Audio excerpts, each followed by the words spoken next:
Welcome to The Explainer. Today, we've got an absolutely incredible story for you. It's about a four-legged soldier and the massive global conflict that made him a legend. So could a stray dog actually become a war hero? I mean, it sounds like something straight out of a movie, right? But believe it or not, it's a true story. And to get to the bottom of it, we've got to go back, way back to 1917, on the training grounds of Yale University. Yeah, that's where it all kicks off. All right, so picture this. America's 102nd Infantry Regiment is getting ready. They're training for the big war in Europe. And one day, this little stray dog with a cool tiger-striped coat just starts hanging around. It doesn't take long for him to really hit it off with this young private, a guy named J. Robert Conroy. Well, the soldiers started calling him Stubby, and honestly, he was just what they needed, a huge boost to morale. So huge, in fact, that the whole no dogs allowed rule, that just kind of got ignored. And get this, he even learned to salute. He'd raise his paw right to his eyebrow. So when it was finally time to ship out to France, there was no way Conroy was leaving him behind. He actually smuggled Stubby right onto the transport ship. So they get to France, and that clever little salute, it totally won over the commanding officer. Just like that, Stubby became the official mascot. But here's the thing, he was about to become so much more than that. Over the next 18 months, he served in 17 different battles on the Western Front. This is where he goes from being a cute mascot to an absolute battlefield legend. And his contributions, they were just incredible. After getting injured in a mustard gas attack, his sense of smell became like a superpower. He could detect incoming gas attacks and would run through the trenches barking like crazy to warn the soldiers, saving who knows how many lives. Out on the battlefield in that chaos they called no man's land, he would find wounded men and bark until the medics showed up. But his most famous move? Capturing a German spy. By himself. Yeah, you heard that right. For capturing an enemy spy all on his own, he literally bit the guy and held him down until the American soldiers got there. Stubby was promoted to sergeant. He became the very first dog in U.S. history to ever be given a military rank. A sergeant! Can you believe it? But, being a hero on the front lines comes with a price. He was badly wounded by shrapnel from a German grenade, took hits to his chest and leg. And yet, even while he was recovering, what does he do? He goes around the infirmary, visiting the other wounded soldiers, just trying to lift their spirits. It's just incredible. And all of this bravery, this entire story, it's all happening on the brutal stage of a war that would literally reshape the entire world. So to really truly get what Stubby went through, we need to zoom out a bit and understand the war he was fighting in. Because this wasn't just any conflict. There's a reason they called it the Great War. Basically, the entire world was split into these two huge military coalitions. You had the Central Powers, that's Germany, Austria-Hungary, and the Ottoman Empire. And then on the other side, you had the Allied Powers, which is the side Stubby and the US joined up with in 1917. And the scale of this thing, it was just staggering. I mean, look at these numbers from right at the start of the war back in 1914. The Allies had more than double the population to pull soldiers from. We're talking about a massive mobilization of people and resources, the likes of which the world had never seen. It was really setting the stage for some truly unprecedented destruction. This war raged on for 4 long years. In the end, it brought down 4 huge empires and caused so much death and destruction that, the Great War was the only name that seemed to fit. It was a total game changer, a real turning point for the 20th century. So you gotta be asking, how does a war this enormous even start? Well, it wasn't a slow burn. It was more like an explosion, a spark that lit a fuse, and it all started with a single gunshot in a city called Sarajevo. It was a total domino effect. Once the Archduke of Austria-Hungary was assassinated, this tangled web of alliances just snapped into action. Austria-Hungary declares war on Serbia. Then Russia steps in to protect Serbia. Germany, who's allied with Austria-Hungary, declares war on Russia. Then France gets pulled in because they're allied with Russia. And the final domino? Germany invades neutral Belgium, and that's when Great Britain declares war on Germany. Boom! Just like that, in a little over a month, a local crisis had become a full-blown world war. Okay, so when the war finally ended in 1918, Sergeant Stubby came back home to the U.S., and he wasn't just a dog anymore. He was a genuine, bona fide national hero. But believe me, his story was far from over. he became a total celebrity. He was meeting presidents, and I love this quote for the New York Times about him meeting Woodrow Wilson. It basically says that rank meant nothing to Stubby. Didn't matter if you were a private or the president, you got the same friendly handshake with his paw. I mean, his life after the war was just as impressive as his time in the trenches. He was always the guest of honor, leading these huge parades all over the country. He met not one, not two, but 3 different U.S. presidents. And while his owner, Robert Conroy, went to law school at Georgetown, who do you think became the university's official mascot? Yep, Stubby. And today, which is just the coolest part, his legacy lives on. You can actually go see him preserved at the Smithsonian Museum. You know, the story of Sergeant Stubby is such a great reminder that heroes can come from the most unexpected places. His courage, his loyalty, it all happened on the battlefields of one of the worst wars in history. It's really this timeless story about the incredible bond between people and their dogs. And it just makes you wonder, doesn't it? What other amazing stories like his has history forgotten? All right, let's jump right in. Today, we're talking about a story that's both incredible and, honestly, pretty tragic. It's about a true pioneer who just happened to be a small, stray dog from Moscow. She was the very first living thing to ever orbit our planet. Her name was Laika. So, picture this. It's November 3rd, 1957. Laika makes history. She's aboard the Soviet satellite Sputnik 2, and she's literally venturing into the complete unknown. She circled our entire planet and, almost overnight, became this global symbol of our reach for the stars. And yeah, the whole world celebrated her. She was a hero. But here's the thing. The story everyone was told about her mission, it was a total myth, carefully crafted. So today, we're going to unravel that legend and get to the real story of Laika, a secret that was kept under wraps for almost 50 years. So you have to wonder, who was this little cosmic pioneer before she became a household name? Let's go all the way back to the beginning. Laika wasn't some specially bred dog, not at all. She was a survivor.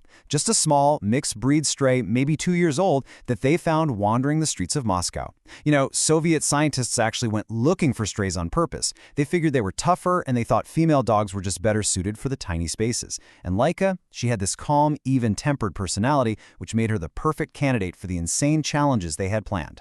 And the preparation she went through, wow, it was incredibly rigorous.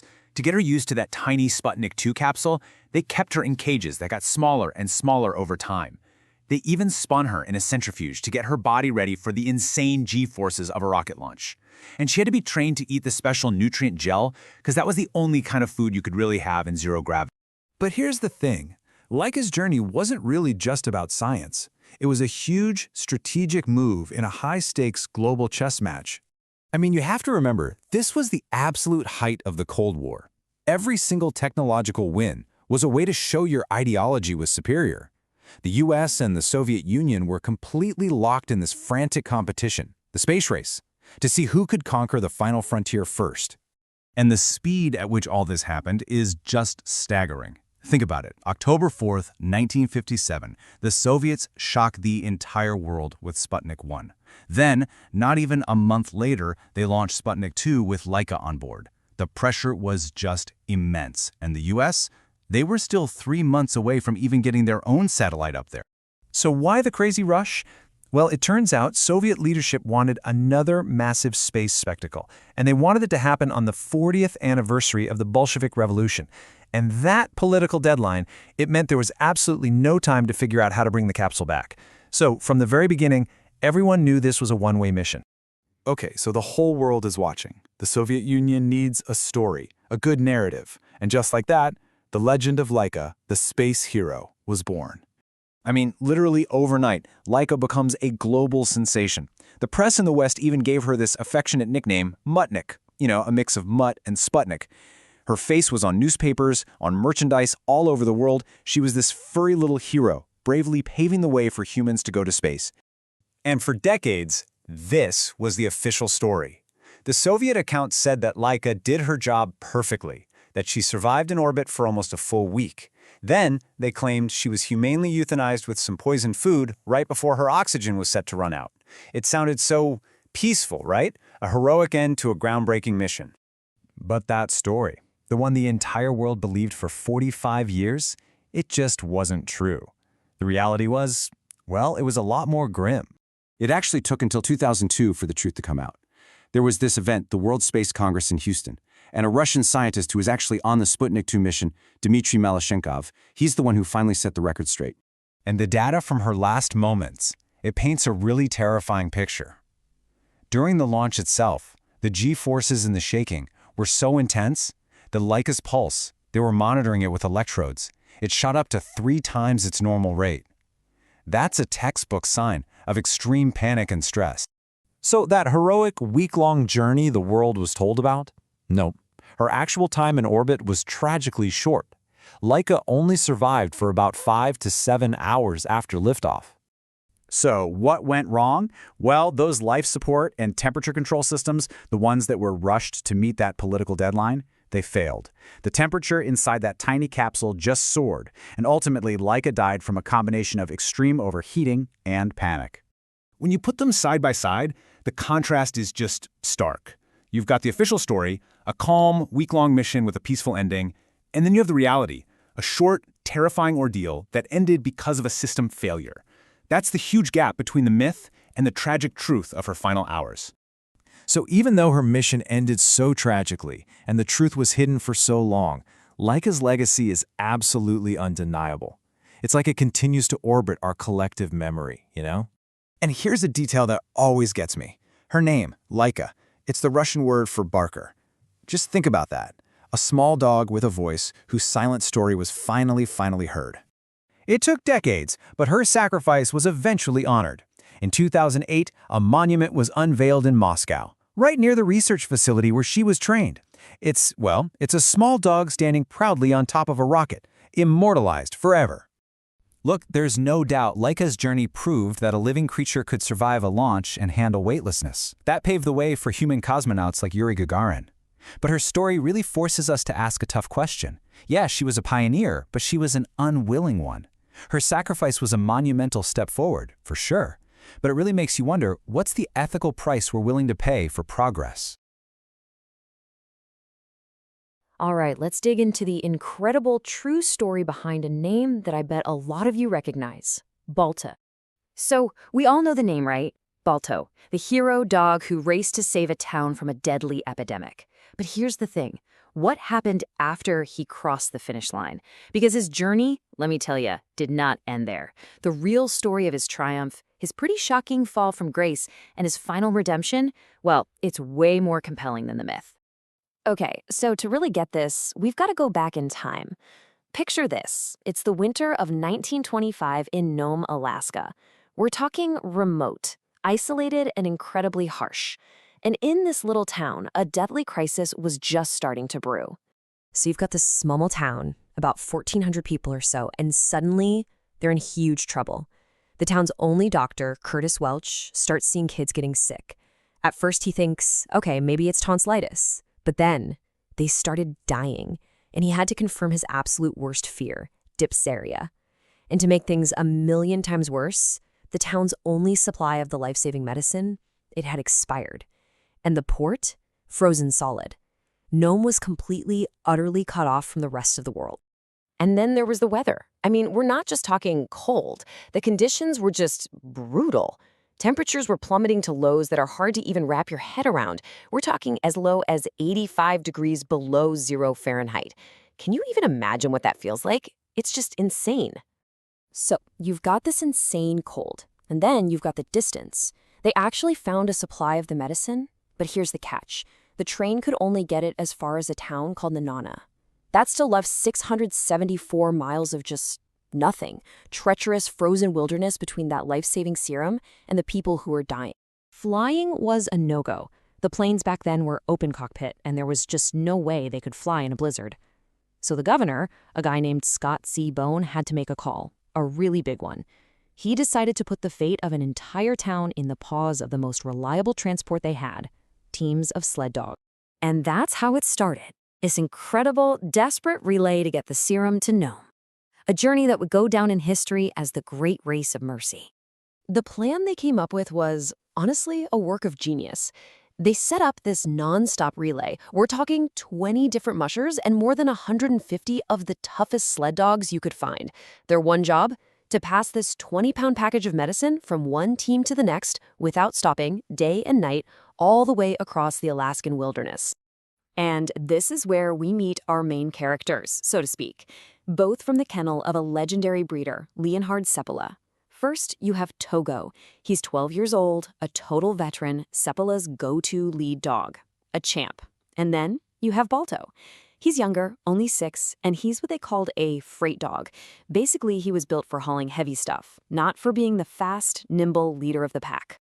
What's absolutely mind-blowing is that this whole thing, this relay, it was done in just over 5 days, a trip that would normally take a month. But it was that final, brutal leg of the race, the one that would create a legend, that was the most dangerous of all. All right, so the musher for this part of the journey is Gunnar Kaasen. He worked for Seppala, and for his lead dog, he picked Balto.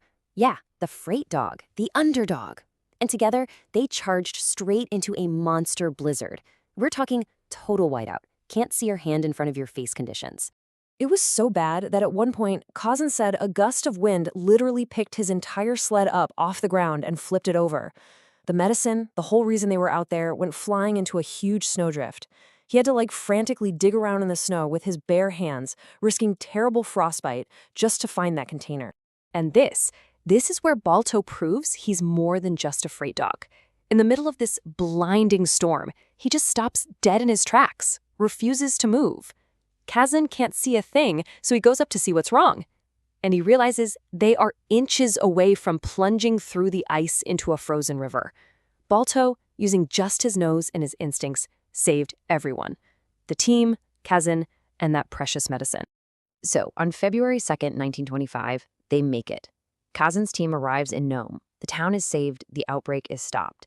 A huge sigh of relief, right? But in the chaos and excitement of the media coverage that followed, the story of who the real hero was, well, it got a little complicated.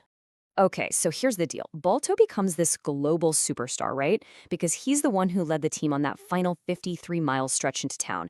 He crossed the finish line. But Togo, the 12-year-old veteran, he ran for 91 miles. 91! That's almost double Balto's distance, and it was over the single most dangerous part of the entire route. So, Balto is famous. He goes on tour, he gets a statue in his honor in New York Central Park. I mean, he's set for life, right? A hero's retirement. Nope, not even close. His story is about to take a really dark, really shocking turn. Unbelievably, the promoter who was touring with the dogs, he just sold them. Balto and 6 of his teammates. Gone. And their new owner stuck them in something called a dime museum in LA, which was basically a cruel, exploitative sideshow pretending to be an exhibit. Just look at how fast it happened. In February 1925, he's an international hero. By December, there's a statue of him in New York. And then, just 2 years later, he and his team are found chained up in this dark, miserable place, sick and completely neglected. It's just heartbreaking. But that's not where the story ends. Thankfully, because a total chance encounter was about to spark this amazing effort from people all over the country to give these dogs the life they deserved all along. So this businessman from Cleveland, George Kimball, just happens to be visiting this dime museum, and he sees the dogs, and he's just horrified, appalled. And he's not the kind of guy to just walk away.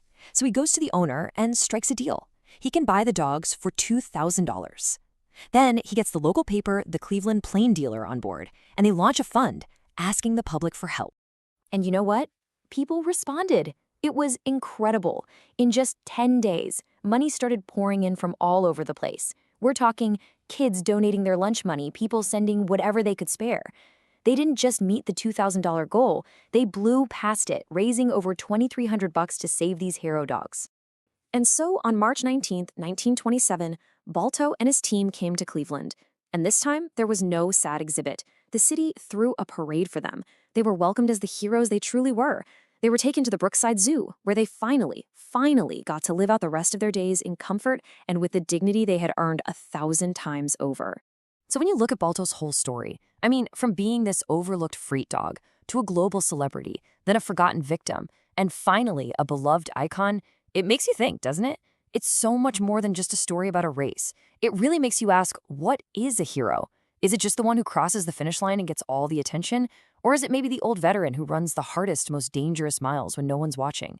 Or maybe it's the hero who, after all that, endures the worst with quiet strength, just waiting for a second chance.